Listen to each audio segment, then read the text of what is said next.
নজর রাখবো পরবর্তী সংবাদে। এবার বাংলাদেশে, যেখানে সাকিবের বিরুদ্ধে এবার নতুন করে জল্পনার গন্ধ উঠে আসছে বাংলাদেশ থেকে, কারণ ইতিমধ্যে গ্রেপ্তারি ফতোয়ানা জারি করা হয়েছে সাকিবের বিরুদ্ধে। এই মুহূর্তে ইউনূসের নতুন কি কোনো চক্রান্ত? তবে টেলিফোন লাইনে রয়েছেন প্রতিনিধি সুমন্ত ব্যানার্জি। সুমন্ত, সাকিবকে গ্রেপ্তার করতে কি কোনো পদক্ষেপ নেবে বাংলাদেশ পুলিশ, কি মনে হয়? দেখো, এই তার যে সমস্যা প্রতিদিনই যেন বেড়ে চলেছে।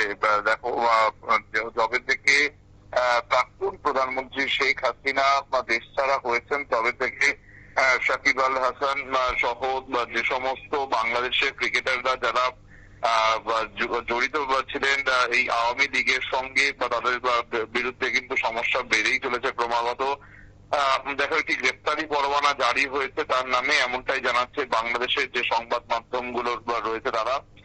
যেটা জানা যাচ্ছে যে ঢাকার চিফ মেট্রোপলিটন ম্যাজিস্ট্রেট আদালতের additional chief metropolitan magistrate Ziadur Rahman এই নির্দেশ দিয়েছেন, এবং চেক প্রতারণার অভিযোগ রয়েছে এই সাকিব আল হাসানের বিরুদ্ধে।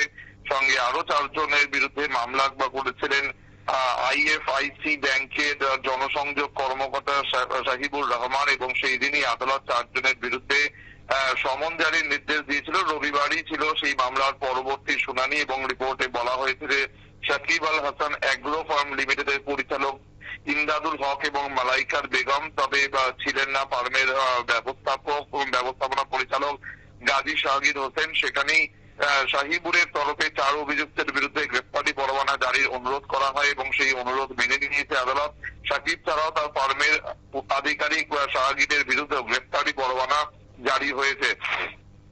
দেখো, যে অভিযোগটা তার বিরুদ্ধে মূলত রয়েছে যে সংস্থার চেয়ারম্যান হিসেবে তিনি 2017 সালে আইএফআইসি ব্যাংকের একটি শাখা থেকে 1.5 কোটি টাকা ঋণ নেন, কিন্তু নির্দিষ্ট সময়ের মধ্যে ঋণ শোধ করতে পারেননি তিনি। পরে ব্যাংকের নোটিশের পর সাকিবের ফার্ম চলতি বছর 4 কোটি 14 লক্ষ টাকার 2টি চেক জমা দেয়, কিন্তু সেই পরিমাণ টাকা সাকিবের ফার্মের অ্যাকাউন্টে ছিল না।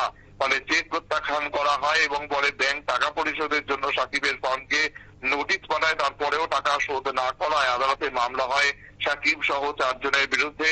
ইতিমধ্যেই কিন্তু সাকিব আল হাসান বাংলাদেশে থাকেন না, তাছাড়া তিনি কিন্তু অন্যত্র থাকেন। এবং এই জবে থেকে প্রধানমন্ত্রী শেখ হাসিনা, প্রাক্তন প্রধানমন্ত্রী শেখ হাসিনা দেশ ছাড়া হয়েছেন, তবে থেকে তিনি কিন্তু দেশের বাইরেই রয়েছেন। এমনকি তিনি যে তার ফেয়ারওয়েল ম্যাচ সেটাও খেলতে পারেননি বাংলাদেশের মাটিতে। সুতরাং সবকিছু মিলিয়ে সাকিবের ওপর যে চাপ আরো বাড়লো সে বলাই যেতে পারে। ধন্যবাদ তোমায় সুমন্ত। অর্থাৎ সাকিবের উপর চাপ বাড়ছে, বাংলাদেশ থেকে যে খবর ইতিমধ্যে মিলতে শুরু করেছে। তবে ইউনূসের নতুন চক্রান্ত এটা, এবং চক্রান্তের কালো মেঘই দেখছেন একাংশ, এমনটাই এক্ষেত্রে উঠে আসছে খবর। ছোট্ট বিরতির পর ফিরছি, সঙ্গে থাকুন।